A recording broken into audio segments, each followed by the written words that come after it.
بسم اللہ الرحمن الرحیم۔ السلام علیکم، میں ہوں جواد احمد اور آپ دیکھ رہے ہیں اسلامک پرسیپشنز۔ آج ہم آپ لوگوں کے لیے سلطان محمود غزنوی کا ایک اور واقعہ لے کے آئے ہیں جس میں ان کو اپنی ایمان کی فکر ہوتی ہے۔ حضرت سلطان محمود غزنوی رحمۃ اللہ علیہ اپنے کچھ سپہ سالاروں کے ساتھ جنگ کے راستہ سے بھٹک گئے۔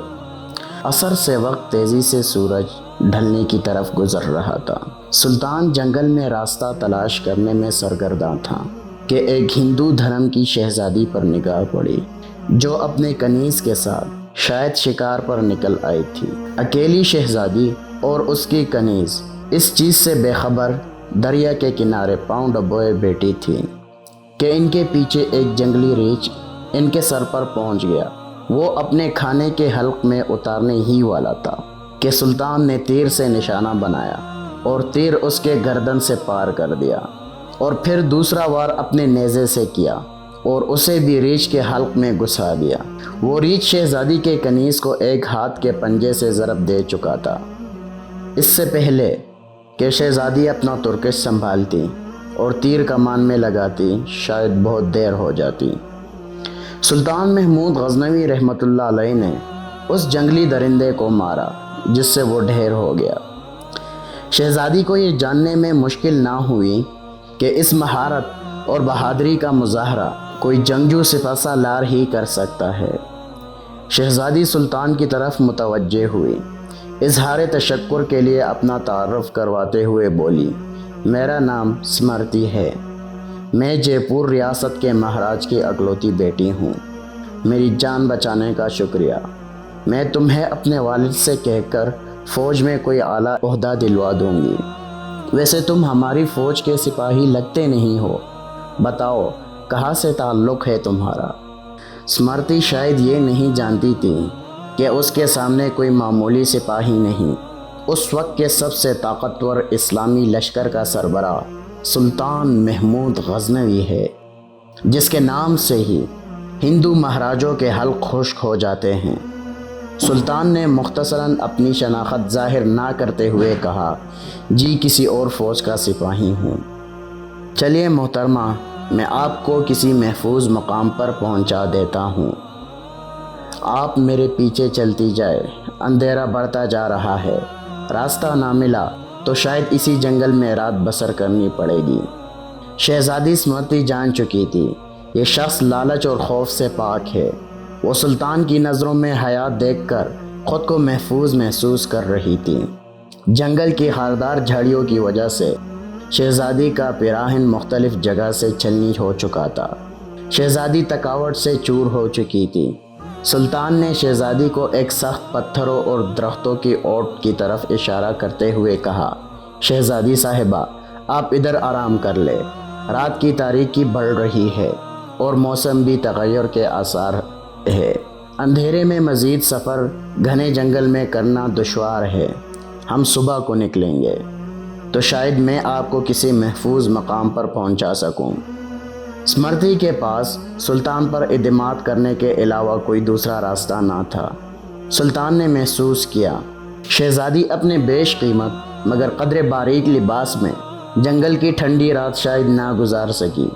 سلطان نے اپنی موٹی چادر شہزادی کی طرف اچھال لی اور معنی خیز نظروں سے شہزادی کو دیکھا، جیسے کہہ رہا ہو یہ اوڑھ لے۔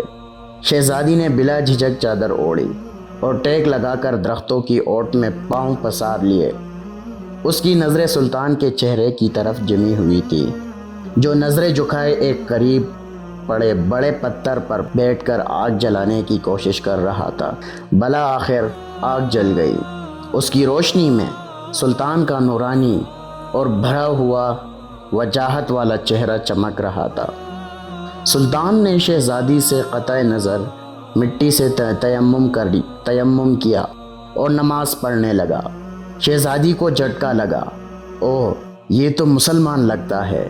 ایک دفعہ شہزادی کام گئی، کہیں غزنی کے لشکر سے تو نہیں، یہ تو لٹیرے ہیں، گائے بھینس بکری سب کے مانس کھاتے ہیں، یہ مجھے زندہ نہیں چھوڑیں گے۔ لیکن اگلے ہی لمحے شہزادی اب تک اس کے ساتھ گزرے وقت کو یاد کرنے لگی۔ کہ اگر یہ اتنا ہی سفاک اور ظالم ہوتا تو مجھے ریچھ سے نہ بچاتا۔ نہ چاہتے ہوئے بھی شہزادی کا دل پھر سے اطمینان و یقین سے بھر گیا۔ سلطان محمود غزنوی رحمۃ اللہ علیہ نماز کے بعد دعا کرتے وقت زور و قطار رونے لگا۔ روتے روتے سلطان نے اپنے خنجر کی نوک اپنے پاؤں کے انگوٹھے پر رکھ کر اس کو دبا دیا۔ شہزادی دیکھتی رہی کہ یہ جوان مرد مجھ سے گفتگو میں بے تکلف نہیں ہونا چاہتا۔ صبح کو سلطان نے شہزادی سے کہا، اب ہمیں نکلنا چاہیے۔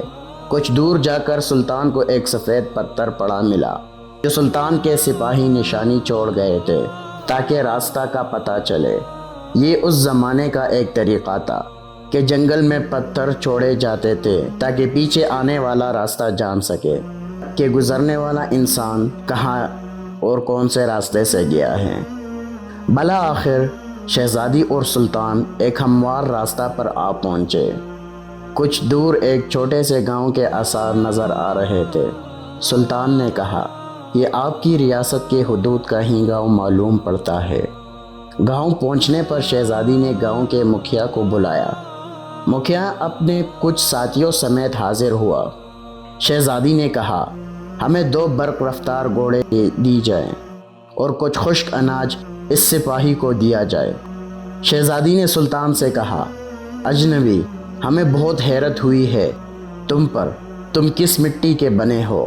ساری رات تم اپنے خنجر سے زخم کو ریتتے رہے اور میری طرف کوئی توجہ نہ دی۔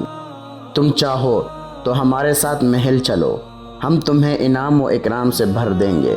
اپنی جان بچانے کے بدلے میں سلطان نے گھوڑے پر سوار ہو کر شہزادی سے کہا، شہزادی، زخم اس لیے کوریدتا رہا کہ آپ کا حسن میرے ایمان کو زد نہ پہنچائے اور میری توجہ میری درد کی طرف رہے، آپ کی طرف نہ بڑھے۔ شہزادی نے کہا، کیا تمہیں یہ موقع گنوانا چاہیے تھا؟ ہم سے خلوت میں ملاقات کے لیے لوگ اپنی ریاستیں دستبردار کرنے کو تیار ہے۔ سلطان نے کہا، شہزادی صاحبہ، میں مسلمان ہوں اور محمد عربی صلی اللہ علیہ وآلہ وسلم کا غلام ہوں۔ میری نظر آپ کے جسم پر نہیں، اپنی روح پر تھی۔